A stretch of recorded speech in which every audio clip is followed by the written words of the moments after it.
Bismillahirrahmanirrahim. Hurmatly betogandar, Allah Taala murozalaryňyzdy kabul kılsyn. Bu dünýede adamdyn barky biýlik menen çenelet eken. Dünýanyň tarazasy biýlikde tartat eken. Dünýanyň tarazasy baýlykdy, dünýanyň tarazasy güçlü, dünýanyň tarazasy dagı uşu dünýäge baýlanýşly nerseler menen çekdelet eken. Birok adiletli taraza var. Erteň biz uşunday Mahkamatul Kubra dep eň adiletli sottun astına Hudaý Taalanyň astında sotga barabız mahşar maydanga. Al jerde Allah Taalanyň tarazasına al bu dünýädägi senin akçatynyň, senin biýligin, senin güçüň al jerde rol oynaýt bir togandar. Bardygy şo günge daýardanaly. Al jerde adiletlilik tartylar. Al jerde ihlas tartylar, al jerde iman tartylar, al jerde çyndyk tartylar Allah Taalanyň tarazasına. Allah Subhanahu wa Taala Kur'an-ı Kerimde ya eyyuhan nas inna halaqnakum min zakarin ve unsa. O adamlar, sizlerdi erkeklerden, ayallardan kılıp yarattık. Ve ja'alnakum şu'uban ve qabaila lita'arafu. Sizlerdi ulut kılıp öldük. Uru kılıp öldük. Bir-biriňerdi jakşyrak tanış üçin deyip. Bu bir uluttan Allah Taalanyň astında üstün emes. Bir urudan Allah Taalanyň astında anın artykçylygy jok bir togandar. Bu dünýede bölüm böýlü. La ilahe illallah dep atabız, bu oşo kişini seylaýlar. Allah Taalanyň gördüňüz, Allah Taalanyň myzamy şunday. Inna akramakum indallahi atqakum. Biz Kırgızbız, biz Uygurbuz, biz Tatarbız, biz Dungambız, biz Arapbız, biz Allah'a jakynyrapbız debeydi. Allah'a kim jakyn? Inna akramakum indallahi atqakum. Allah Taalaga silerden takwarağıňar, göbürök menden korkanyňar, menin astymda urmatlygyňar oşo. Menin astymda kadyr barykdygyňar oşo. Allah Taalanyň astymda kadyr bar, bir gana takwalyk menen eken. Bir togandar bu neseli hiç vaqtda esibizden çıkarbaylı. Allah Taala takvany syýlap atawy. Biz tağı ulutu kim bolsa da takwa jüreginde takwalyk bolsa oşonu syýlaýdy. Urusu kim bolsa dağı takwarak adamdy syýlaýdy. Ve ta'awanu 'alal birri wat taqwa ve la ta'awanu alal ismi vel udwan. Siler Allah Taalanyň jolunda jakşylykka, takwalykka bir-biriňerge jardam bergile. Günah işlerge, düşmanlıkka bir-biriňerge jardam berbegile deyip. Hurmatly bir togandar, bardygy sezibizden çykpaýly. Bu dünýäde kim menen dost bolary, takwa menen dost bolary. Hudaýga jakynrak adamdy syýlaýly. Hudaýga jakyn adamga jakyn bolary. Jalaluddin Rumi Hazretleri uşintip aýtat. Ey kim menen dost bolganyňdy bil. Ankeni bulbul menen dost bolsaň, bulbul seni güldörge alyp barat. Karaga menen dost bolsaň, karaga seni musurga alyp barat depdir. Bir togandar oşon üçin imanlylar menen dost bolaly.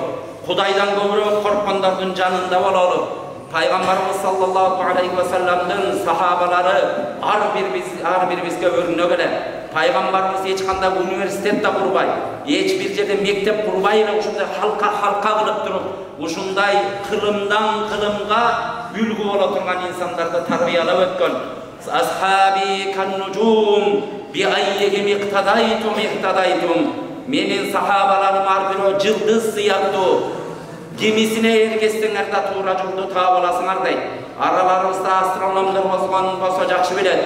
Tün üçünde adaşıp ketkenler, uşunda astronomiya ilimi bilgenler jyldız arkulu jerlerini taap alat eken. Jyldız arkulu kıblalardy taap alat hurmatly bir togandar. Oşo syýapdy sahabalardagy jyldız syýapdy. Gemisine ergesdiňer siler beýişdiň jolun tabasyňar, toora joldu tabasyňar deyip. Oşentken sahabalardan Julaybiy degen bir sahaba var ele. Paýgambarymyzyň sahabalarynyň barygy altyn ele hurmatly bir togandar. Julaybiy uşunday jaşyrak jigit, uşunday Hudaý Taala ömür sert kılıp jaratyp koýgan ele. Mintip adam görgöndө mintip adam çoçuk gete turganday ömü var. Özü gedey bar. Giyimleri tutulgan, hiç bir jakyny jok adam ele. Bir uşunday meçitlerge gelgende daima birinci sapda turat ele. Adamlara gömüldere urbayt ele. Geçinde anın jazdığı uşu bilegi bolgon ele deydi. Uşunun jazdanıp jatat ele. төшөгү жер болгон эле, үйү жок, бара турган жери жок, ушу мечиттерге келип тунойт эле. Чыкканда мынтип кудуктан суу ичкенге ошого да идиши жок, ошого дагы өзүнүн жашоосунун шарты жетпей, аккан сууларды издеп барып ошо аккан суулардан суу ичет. Ушунча йылык кедей эле. Бирок Аллахтын астында ушундай такыба эле. Пайгамбарыбыз бир күнү Жулайбипти көрүп, "Эй Жулайбип, сен үйлөнбөйсүңбү?" деди. Ошондо пайгамбарыбызды карап, "Я Расулаллах, о Алланын пайгамбары, мени ким үйлөндүрөт эле? Мени кандай кыз тиет эле?" Менин деп өзүнүн кем багалчыгын ишарат кылып, өзүнүн өңүн ишарат кылып айтканда, "Сени мен үйлөнтөм" деди пайгамбарыбыз. Мынтип карап турганда, тиги баланча үйгө бар, эшигин такылдат, ошонун үйүндө кызы бар. Пайгамбар жөнөттү мени, "Сен кызыңды мага никеле деп айтты" деп бар деп Жулайбипти ошентип жөнөттү. Жулайбип ушинтип келип баягы эшикти такылдатат. Такылдатканда үйдүн ээси чыгат. Үйдүн ээси чыкканда, "Мен пайгамбар жөнөткөн элчимин. Пайгамбарыбыз сиздин кызыңыз бар экен, ошого үйлөн деп жөнөттү" дегенде, баягы адам чочуп кетет дагы дарбазаны жаап, өзүнүн аялына айтат. "Аялы өкө Жулайбиппи? Жанагы Жулайбипке кызыбызды беребизби?" "Жок" деп ушинтип сүйлөшүп калганда, карасаңыз ошо кездеги адамдардын тарбиясын, ошо кезде сахабалардын тарбиясын, азыр ушу биздин кыздарыбыз ошону кыла алабы? Биздин аялдарыбыз ошентип алабы, урматтуу бир тууган? Кызы көшөгөнүн артында туруп ата-энесинин сүйлөшүп атканын угуп, "Эй ата-энем, силер эмне пайгамбардын сөзүн артка кайтарган атасыңарбы?" дейт. "Мени Жулайбипке никелегиле" дегенде, ата-энеси ошо кезде эсине келип, "Эй пайгамбар жөнөтпөдүбү" деп туруп анан кызын никелейт. Кызын никелеп, ушундай бир пайгамбарыбыз сахабаларды жөнөтөт. "Ушу базардан баланчасын алып келип бергиле, түкүнчөсүн алып келип бергиле" деп алып келип берип туруп, бир дагы түнөбөгөн экен аялы менен. Биринчи күн кеч кирип калган учурларда, азыр биздин имтиханыбыз, биздин сынообуз эмне? Биздин сынообуз ушу ифтардан эртерээк келип, таравихке келип, ушундай жылуу килемдердин үстүндө туруп намаз окуш биз үчүн сыноо болуп атат. Сахабаларда сыноо эле, турган жеринен согуш башталып кетет эле. Ушинтип туруп душмандар басып келет эле. Мекенди коргош фарз билесиңер, ыйманды коргош фарз.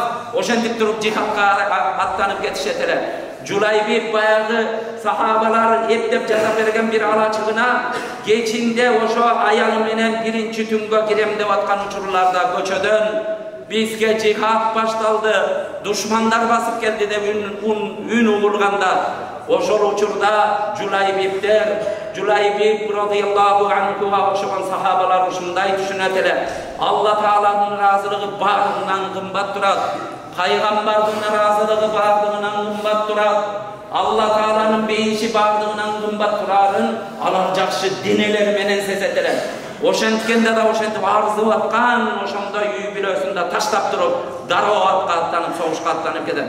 Канча күндөр согуш болот, кандар төгүлөт. Согуш өткөн учурларда сахабалар өзүнүн жакындарын согуш талаасында издеп жүргөн болот. Ошол учурларда пайгамбарыбызга келишет.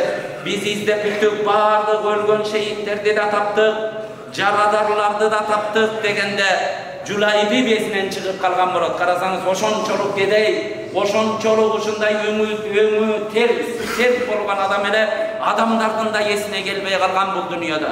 Бирок Алланын эсинде ал даражасы бийик эле. Ошондо пайгамбарыбыз, "Эй Жулайбипти издебейсиңерби? Жулайбипти көрө албай атам." Ошол учурларда согуш талаасына барып, бир жерде ошондой парам-парча болуп өлүп жатканын көрөт. Пайгамбарыбызга ушундай шейит болуптур дегенде, пайгамбарыбыз барып, Жулайбипти ушундай өзүнүн мубарак тизелерине жаздандырып, өмүр бою Жулайбиптин жаздыгы өзүнүн колу, өзүнүн билеги болгон эле.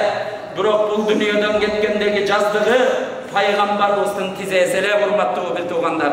Пайгамбарыбыз ушундай жаткызып туруп, пайгамбарыбыздын көздөрүнөн жаштар агып, Жулайбиптин агып аткан канына аралашып атты эле. Ошондо, "Эй Жулайбип, сен менин сүйкүмдүүмсүң. Мен сенденмин, сен менденсиң" деди. Ошол жерде сахабаларга кабыр каздырып, анан ошол жерге өзү пайгамбарыбыз узатып койду. Урматтуу бир тууган, Ушундан эмне деген сабак алабыз. Бул дүйнө кыска дүйнө экен. Бардыгыбыз дүйнөнүн жылтырап-жылтырыгына алданбайлы. Бардыгыбыз Алла үчүн кызмат кылалы. Болбогон арзыбаган дүйнө деп адамдардын көңүлүн калтырбайлы. Пайгамбарыбыздын динин өйдө коелу, дайыма дин менен жашайлы. Мына бейишке бара тургандардын сырлары ушулар. Жулайбек радиаллаху анхуга окшогон эң акыркы эч мүмкүнчүлүгүм жок деген адамдардагы акыркы мүмкүнчүлүгүн таап, пайгамбарга болгон баш ийүүнү таап туруп, эң негизги бакытын утуп кетишкен бул дүйнөдө. Бизде эмне деген мүмкүнчүлүктөр бар? Урмат эки этаждаган үйлөрүбүз турат. Акыркы үлгүдөгү машинелерибиз турат. Үйлөрүбүздө эмне шарт болсо барып турат. Бирок биз ошону пайдалана албай атабыз да.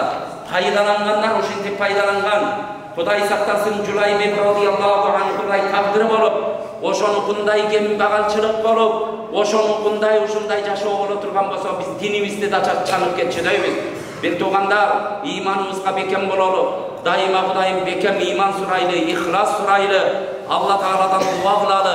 Кудайым бардыгыңыздардан разы болсун. Алла Таалам кылган намаз, туткан розаларыбызды кабыл кылсын.